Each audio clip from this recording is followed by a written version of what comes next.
오늘 당이 바른미래의 이름을 걸고는 총선을 못 나갈 수 있는 중징계를 내렸습니다. 당원권 1년 정지. 먼저 관련 영상을 보시고 얘기를 나눠보도록 하겠습니다. 제가 물러나라고 말씀을 드렸죠, 그죠? 민심을 제대로 받들지 못한 부분에 대해서는 지도부가 당연히 책임을 또 져야 하고 징계하려면 해라. 징계하려면 해라. 내가 뭘 잘못했는가. 그리고 나를 징계하기 전에 본인부터 정치적 징계를 내리시기 바란다. 그 얘기 다. 계속 조기 전당대회를 할지 말지 여부에 대해서. 조기 전당대회 그런 얘기는 여하튼 전체적으로 우리 당의 진로에 대해서 한번 같이 얘기를 해보자 이런 이야기죠. 찌질이라는 말을 하면서 촉발이 됐죠. 장혜찬 평론가님, 이 1년은 당원권 정지라고 하면 총선을 못 나가게 되는 겁니까? 네, 사실 당원 자격이 정지된 상태이기 때문에 1년 이후에 있을 총선에서 공천을 받을 자격 또한 박탈되는 것입니다.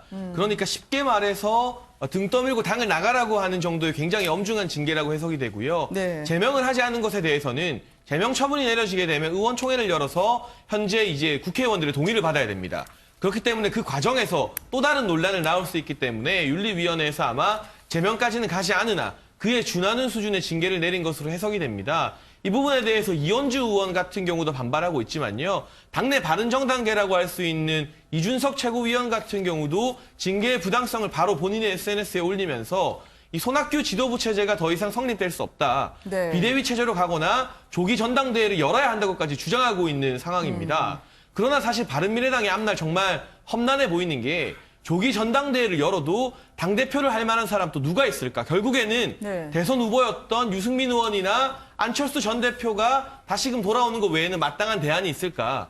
비대위를 한다고 한들 비대위원장으로 누가 와야만 지금의 바른미래당을 이끌 수 있을까 하는 회의감이 당원들 사이에서도 팽배한 상황입니다. 네. 그리고 여전히 당의 노선과 관련해서 합의를 못 봤죠. 선거제 패스트트랙과 관련해서도 어떠한 결론도 내리지 못하고 있는 상황입니다. 그런 만큼 이현주 의원의 징계가 사실은 바른미래당의 어떤 분당, 이제 탈당 러시를 시작하는 그러한 시발점이 아니겠느냐. 네. 결국에는 정계 개편의 거대한 소용돌이가 여기서부터 출발하는 것 아니겠냐는 의견도 많은 설득력을 얻고 있습니다.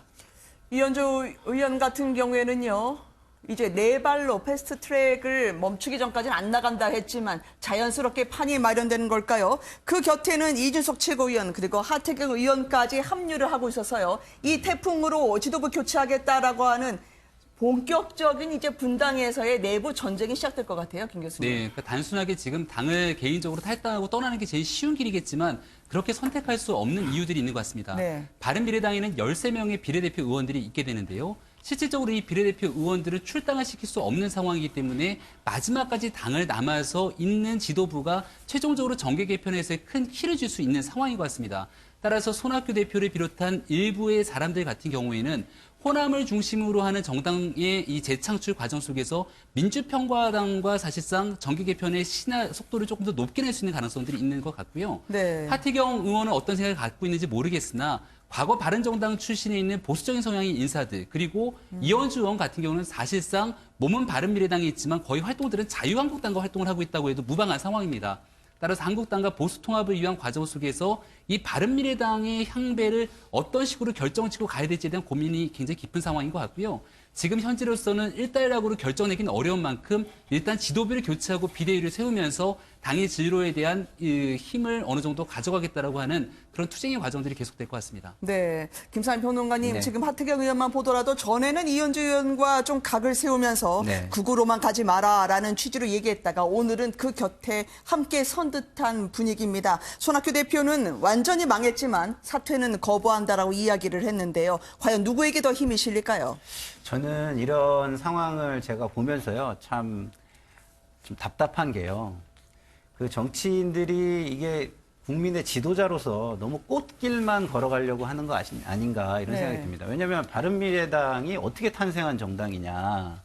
거대 양당의 폐해를 겪으면서 중도를 한번 해보자라고 이제 탄생한 세기를 걸어보자 이렇게 한 정당입니다. 근데 세기를 가는데 험난함이 없을 거라고 생각하면 그거는 말이 안 되는 것이죠. 근데 조금의 험난함이 있다고 해가지고 가치와 철학과 이념은 내팽개치고 다음 총선만을 생각하는 이야기들을 쏟아낸다? 네. 저는 그런 분들이 과연 이 나라의 미래를 끌어갈 자격이 있는 분들인가에 대해서 저는 국민들이 심각하게 판단을 해봐야 된다고 생각합니다. 네.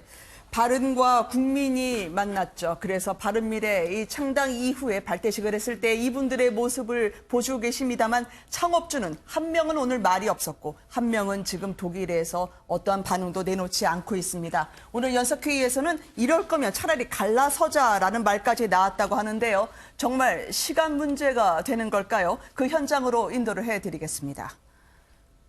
선거 결과에 대해서는 참으로 송구스럽게 생각합니다. 대표로서 제 책임이 큽니다. 그러나 후보를 내지 말았어야 한다는 비판에는 전혀 동의할 수가 없습니다. 문재인 정권을 심판하기 위해서 자유한국당과 손을 잡았어야 한다는 비판 더더욱 동의할 수가 없습니다. 거기에다가 후보를 냈으면 최선을 다해야 합니다. 그게 손학규 방식입니다. 미련해 보여도 그게 손학규다운 겁니다. 우리 손학규 대표님을 사랑하는 분들 중에 진보 성향의 분들이 많다고 해서 진보 진영이 우리를 사랑하고 있는 것이 아닙니다. 대표님 주변에 호남 출신의 인사분들이 많다고 해서 호남이 대표님을 사랑하고 연동형 비례대표제에 공감하는 것도 아닙니다. 우리 지도부는 즉시 그리고 모든 의원님들께서는 조기 전당대회를 준비하는 것으로 의견을 모아주셨으면 합니다. 대표님이 제3의 길 망했다고 인정을 하셨습니다.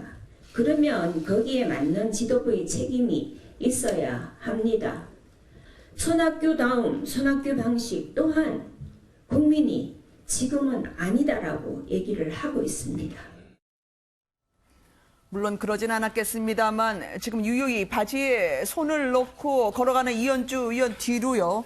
이 젊은 최고위원과 의원이 결단만 하시면 된다라고 손학규 대표를 압박하는 그런 현상이 오늘 벌어졌습니다. 김 변호사님. 네, 손학규 대표 입장에서는 참 자존심도 상하고 정말 속이 많이 상할 것 같은데 근데 이제 바른미래당 내에서 이제 바른정당 계열이랑 국민의당 계열이 치고받는 모습을 보면 사실은 어떤 생각이 드냐면요. 그 솔로몬의 재판에서 아이를 반으로 갈라서 가져갈 거냐 아니면은 진짜 엄마는 도저히 그렇게는 못하겠다라고 네. 이야기하는 저는 그 모습이 떠올라요. 왜냐하면 바른 계열 쪽 의원들은 사실상 빨리 지금 바른미래당이 어떻게든 이제 뭐 분당이 되든 갈라서든 이 해체를 원하는 것이 아닌가 지금 이런 생각이 좀 드는 그런 사회인 것 같고요. 네. 이제 그에 반해서 이제 손학규 대표는 어떻게 해서든 간에 이제 끌고 나가려는 그런 모습인 것 같은데 이제 바른정당 계열 사람들이 이제 대체적으로 잘 협조를 하지 않고 있는 그런 모습으로 보여요. 그래서 조기 전대라고 하면은 사실 당 대표의 권한을 거의 인정하지 않는 이제 그런 할 수 있는 한은 가장 좀 무리한 그런 발언이 아니었나 싶은데요.